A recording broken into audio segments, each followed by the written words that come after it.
In this program we visit the traditional Mount Nebo, from which Moses viewed the Promised Land before he died. He climbed this mountain shortly after he had written the book of Deuteronomy, which, by the way, contains some remarkable information on how to live longer and how to enjoy good life.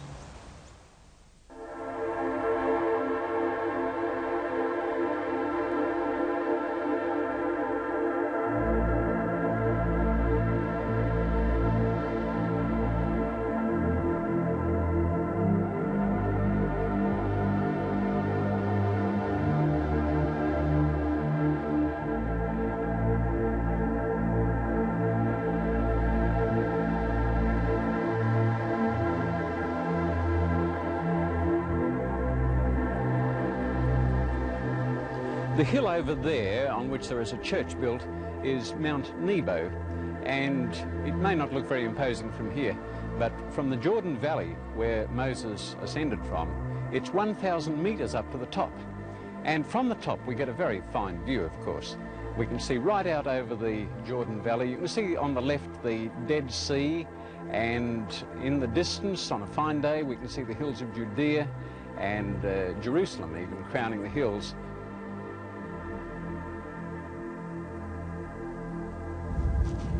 Would you like to know how to live longer and enjoy it? Well, I've got good news for you. Moses, in the book of Deuteronomy, tells us we can live longer, and he tells us how to do it.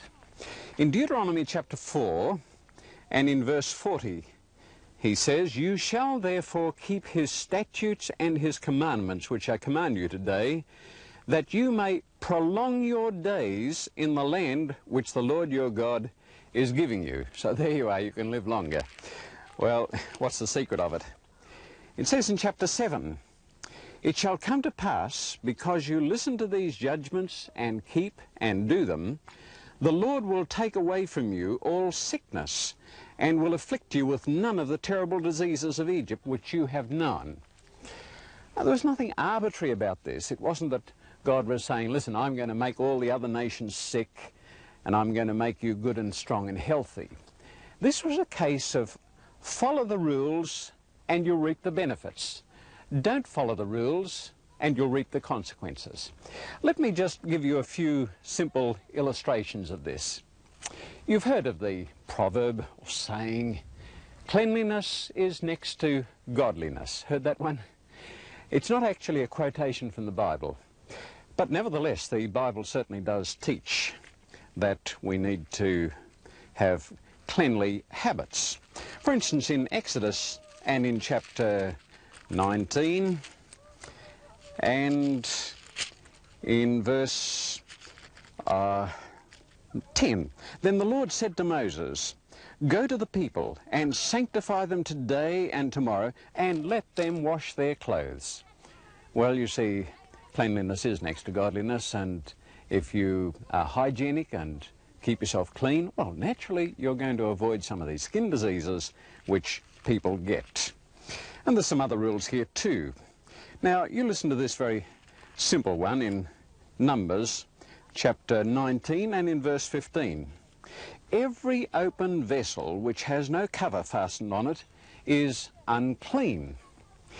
Now, that's quite important, you know, because you leave a vessel, whether it's a pot or a dish, some food, and it's uncovered, well, it's not long before the flies sit on it, it's going to be contaminated.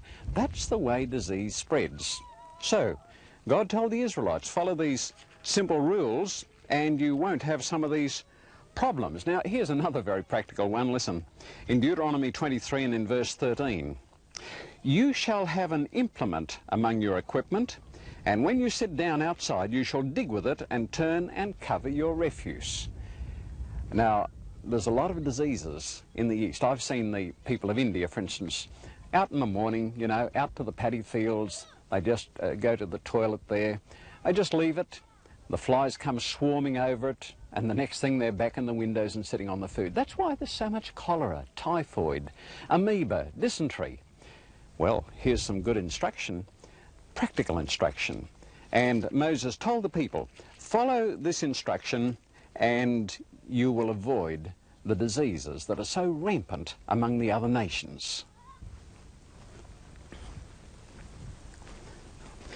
Now, what I have told you so far is probably nothing new to you. I'm sure you've all got nice, clean, hygienic kitchens. But you've got to remember it wasn't always that way. You know, people never dreamed that disease could be carried on the legs of flies. But of course we know that now. And so we can see that this instruction just has to be inspired. Moses certainly didn't get it from the Egyptian doctors. It must have come from God. And that should give us a lot of confidence in the rest of the instruction that he's passed on to us. Behind me is a bronze serpent on a pole, and this commemorates an incident in the wilderness wanderings. The people were being bitten by snakes, and they were dying like flies. And so God told Moses to make this metal serpent, put it on a pole, and whoever looked at it would live.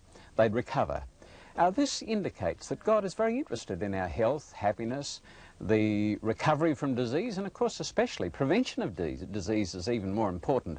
And so we can have a lot of confidence in the instruction that is given here, and let me give you a little bit more. Now, here is something that is perhaps more relevant to our modern world in Leviticus chapter 13 and in verse 45.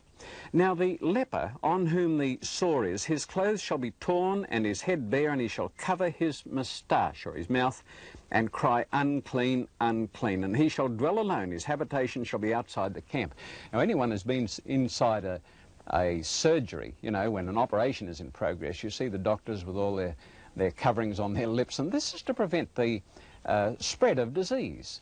We know that disease can be spread through what is breathed out of the mouth. And so here is some instruction that was along these lines. And it lets us know that God knew what he was talking about way back there. Here's something else in our cholesterol-conscious age. Leviticus 3 and in verse 17. This shall be a perpetual statute throughout your generations in all your dwellings. You shall eat neither fat nor blood. Now we're just waking up to that today. And here it was, thousands of years ago. Don't eat fat. It just builds up cholesterol in your arteries and veins, and it can bring on a heart attack. So here's some very up-to-date counsel, isn't it? Now, there is something that a lot of people think is very important for their happiness, and that's the use of alcoholic beverages. But is it? You know, I think I've had a little experience in this. My father was a good man. I was brought up in an affluent home, but he was a drinker. And I'll tell you, whenever he came back and had some drinks, there was a lot of very unhappy scenes in the home. And of course, alcohol also causes accidents, even a little bit. And it certainly is a drain on the pocket. There's a lot of reasons why we shouldn't be using alcohol. And it says over here in Proverbs 20 and in verse 1, wine is a mocker, intoxicating drink arouses brawling, and whoever is led astray by it is not wise. I think that's very relevant counsel, don't you?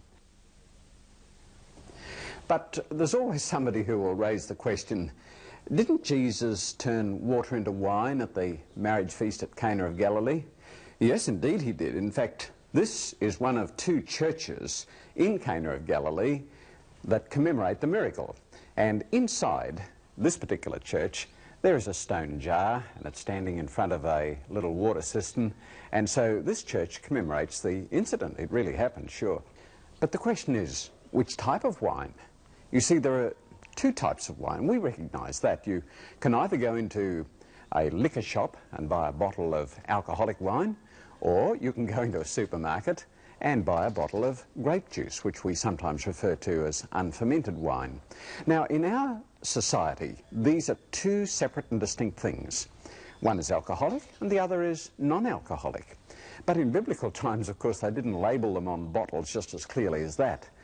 When the grape crushing season came along, they crushed the grapes, got the juice, and for a few days it was unfermented. And then if you didn't do anything about it, then of course it became fermented. However, they had a system of boiling it until it became a thick syrupy juice, and that would keep for up until nearly 12 months. And all you had to do was add water to taste. So there are two types of wine spoken of in the Bible. You have, for instance, in Isaiah chapter 65 and in verse 8, thus says the Lord, as the new wine is found in the cluster, and one says, do not destroy it, for a blessing is in it. I like grape juice. It's a good drink, and there's a real blessing in it. But of course there's another type of wine which is condemned in the Bible. Proverbs chapter 23 and verse 29. Who has woe? Who has sorrow? Who has contentions? Who has complaints? Who has wounds without cause? Who has redness of eyes? Those who linger long at the wine. Now, you don't need to wonder very long as to just what type of wine is referred to there. Obviously, that is alcoholic wine causing the red eyes and the wounds without cause and so forth. And so it says here, do not look on the wine when it is red, when it sparkles in the cup. At the last it bites like a serpent and stings like a viper.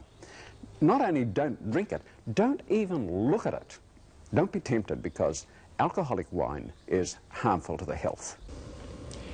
Now, let's take a look at the physical effects of alcohol on the human body. I want to talk to Dr. John Quinn of Sydney's large Westmead Hospital. Dr. Quinn has a degree in science, he has a degree in medicine, and he has a PhD in immunology, which makes him pretty well qualified to talk to us. Dr. Quinn, what can you tell us about the effect of alcohol on the human body? Yes, David, thank you. I'll just start off by just telling you some of the statistics associated with alcohol in medicine. For example, it's known that 85% of Australian men and 75% of the women drink alcohol in some form or another. Now, alcohol, even in minor amounts, can interfere with medications that many people take for minor illnesses. Now, the problem with that is that the effects are unpredictable, and this can lead to sleepiness. It can interfere with their ability to drive a car and perform various skilled tasks. Now, even in moderate amounts, alcohol can exacerbate many medical conditions that people have, while in excessive amounts, alcohol leads to a whole host of disease processes. Well, when somebody puts the bottle to their lips, what actually happens when it starts pouring down their throat? Yes, well, David, after they've taken their mouthful, obviously it goes down the main esophagus into the stomach, and there it goes on into the small bowel where it's largely absorbed from.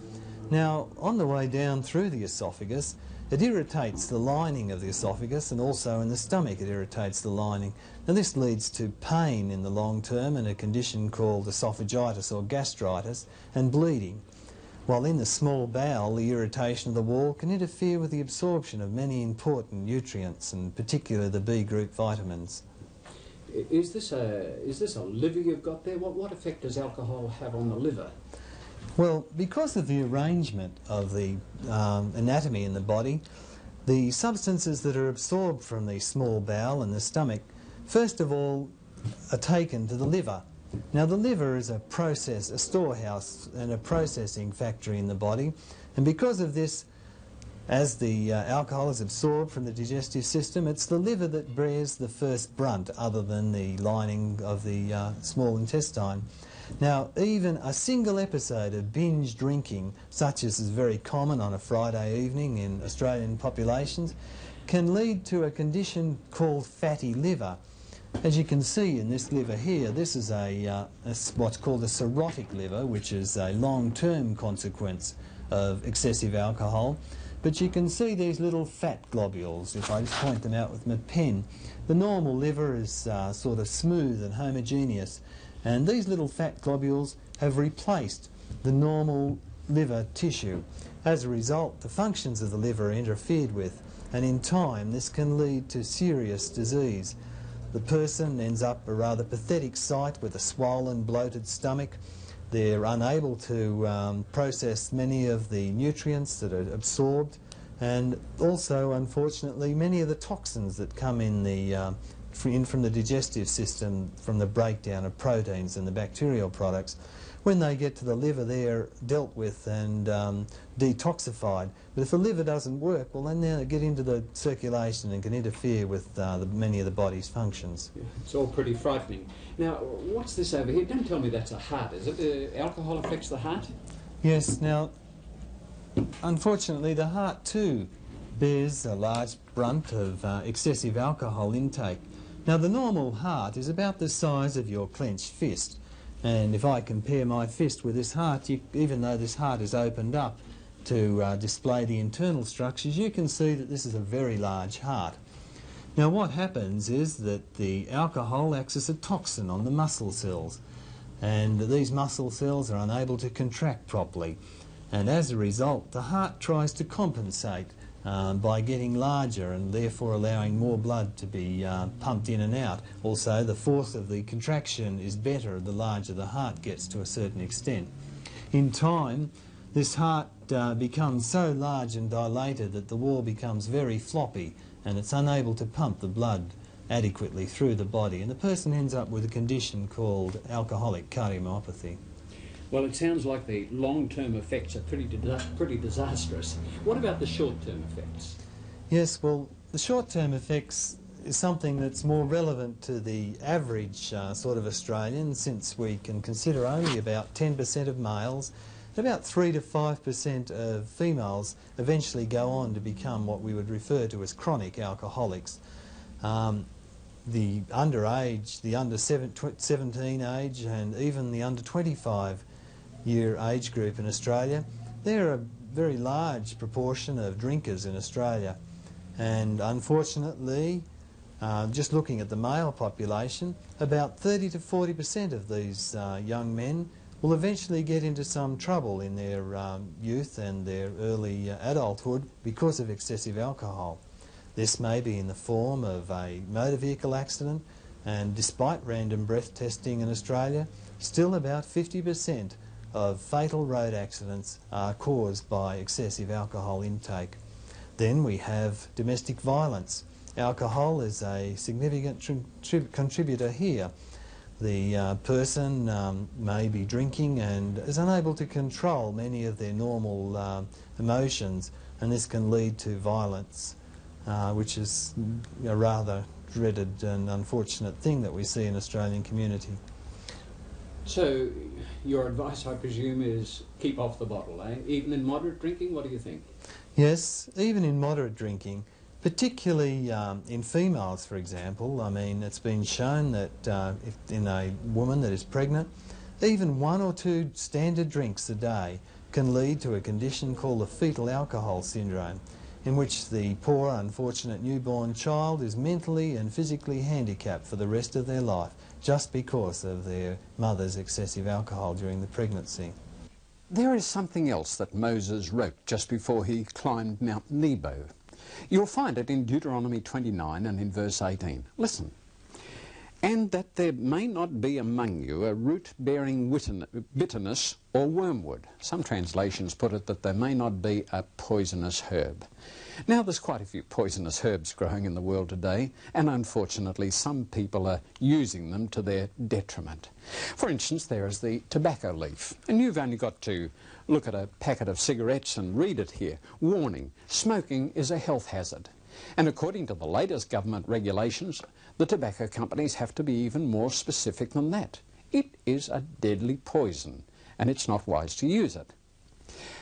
I talked with Dr. Russell Butler, who is a consultant physician, about the effect of smoking on the human body. Tobacco has a lot of effects on the human body, which we've been aware of for, maybe 30 years since the first reports were made of an association between smoking, particularly smoking cigarettes, and lung cancer.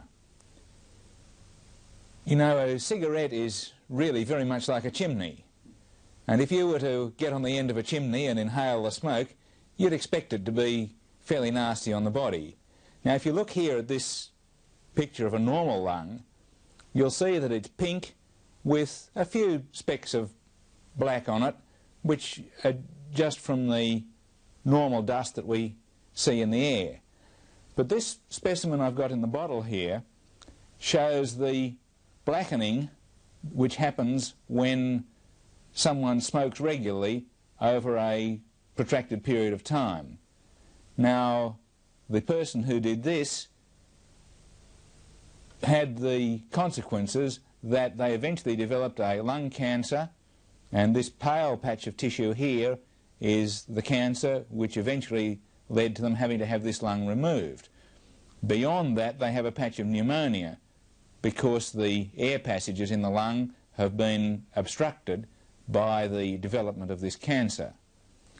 And it's been well known for a long time now that people who smoke, particularly people who smoke cigarettes, are likely to have something about a 20 times increased risk of developing lung cancer.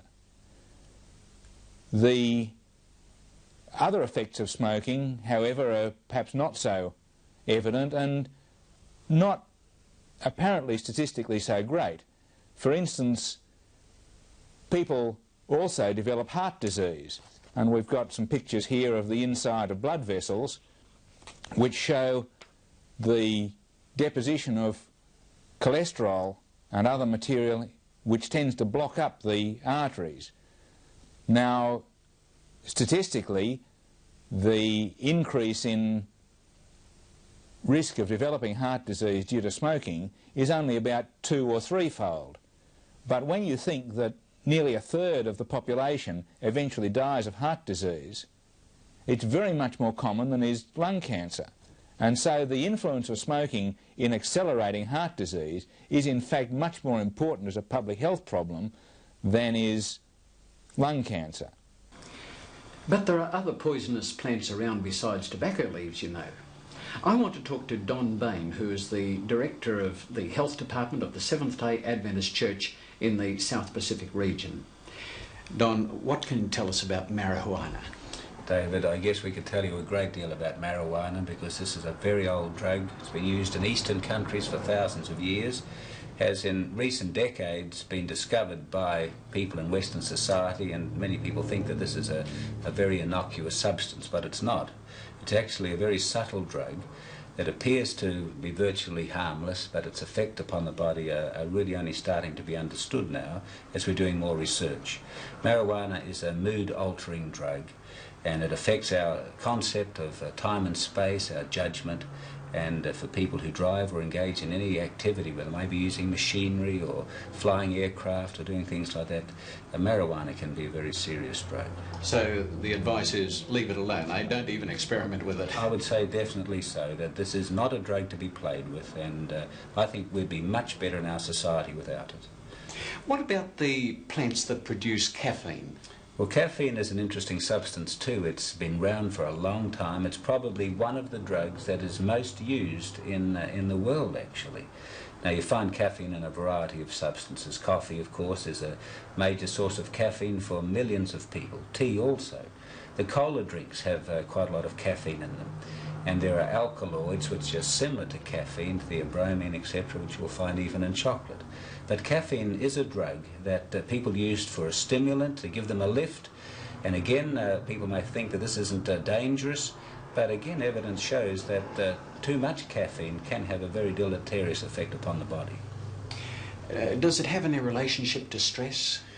Well, people will take caffeine, as in fact they will take a lot of drugs to overcome the stresses of life. You know, people are always looking to chemical crutches. You know, if you've got a problem, let's open the medicine chest and find a pill or potion. And that's why people tend to be into alcohol, into marijuana, into caffeine, into many of these things to try and either blot life out or make life a little more exciting or something like that. And I really think that when people are looking to chemicals to solve their problems, they're really fooling themselves. And even with caffeine, that this can have a serious effect actually upon oxygen levels to the brain. It can affect our motor performance. So I really think that if people are looking for drugs to help them with stress, they're looking in the wrong direction.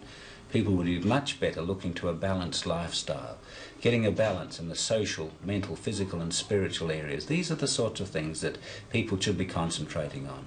Now, medicines and drugs in that area have some place in society, but they've got to be governed, they've got to be controlled by competent people. But we've gotten into this habit of self-medication, and people are taking so many pills and potions and drugs and all sorts of substances to try and help them cope. And I really think that this isn't a positive way to behave. So it's best to keep away from the regular cup of tea. Well, I think even that, you know, people may get some comfort from it, but even the cup of tea that people think is quite harmless, that drug authorities, for instance, in New South Wales and health authorities have shown that beyond 5 cups a day, for instance, that's been considered even by the health authorities in this state to be a health risk. So, you know, I think that we need to be very careful taking these sorts of substances into our body. Now, let us talk about what we eat. Now, you know, the Bible tells us to look after our bodies. In 1 Corinthians chapter 6 and in verse 19 it says, "Do you not know that your body is the temple of the Holy Spirit which is in you, whom you have from God, and you are not your own? For you were bought at a price, therefore glorify God in your body and in your spirit, which are God's." So not only your spirit, but your body belongs to God, and God expects you to look after it. And more specifically, it says in 1 Corinthians 10 and in verse 31, "Therefore, whether you eat or drink, or whatever you do, do all to the glory of God." Carolyn Laredo is an officer in the diet office of a leading Sydney hospital, so she'll be a good one to talk to about dietary matters. Carolyn, just how important is diet to health? Well, there's an adage that's very appropriate to answer that question, David. We are what we eat. Diet is extremely important to our health. Really, what we put into our bodies is what determines what we can get out of them. And what are the principles of a good diet? Well, there's a lot of things that contribute to us having a good diet. It's important that we have regular meals, that they be set at a time suitable for each particular individual. We need a lot of variety, and we need to be aware of things like obesity, particularly because that is a very big problem in our society today. We need to decrease fat, sugar, alcohol and salt. We're finding that a lot of people at the moment are having far too high an intake of these things, and we need to increase our dietary fibre and have a lot of fruit and vegetables. Fresh fruit and vegetables are really the best things that you can eat. I'm sure. We need a variety, which is the big thing in a vegetarian diet. That cannot be emphasised enough, because without variety you are not including everything that your body needs. But the vegetarian diet with that variety does include everything. But of course, good health is not only a matter of abstaining from what is harmful, it is doing what is good. And that not only involves having a good, solid diet, a good, healthy diet, everything is involved. You should have good rest at night, you should breathe plenty fresh air, drink plenty fresh water, and I think that exercise is also an important element for good health.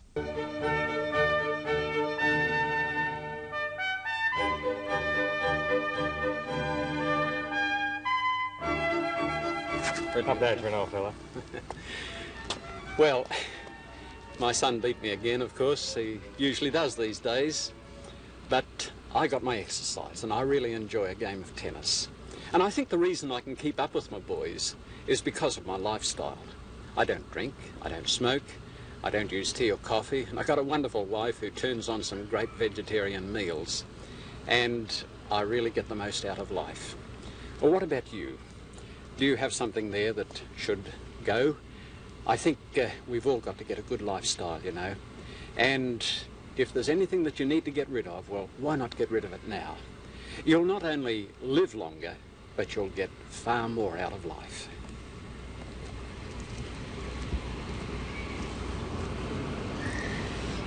Unbelievable. Now I'm going to let you into a little secret. David's into his 70th year, so maybe that healthy lifestyle really does pay dividends. Have you ever noticed that our Jewish friends are usually quite prosperous folk? Well, I don't know the secret of their prosperity today, but I do know the secret of the prosperity of Abraham, the father of the Jewish nation. In our next program, we'll be visiting Ur of the Chaldees, Abraham's hometown. We'll be investigating his finances and revealing the exciting story of Ur, how it was lost, forgotten, and found again recently by archaeologists. It's a really interesting story. Why don't you join us then?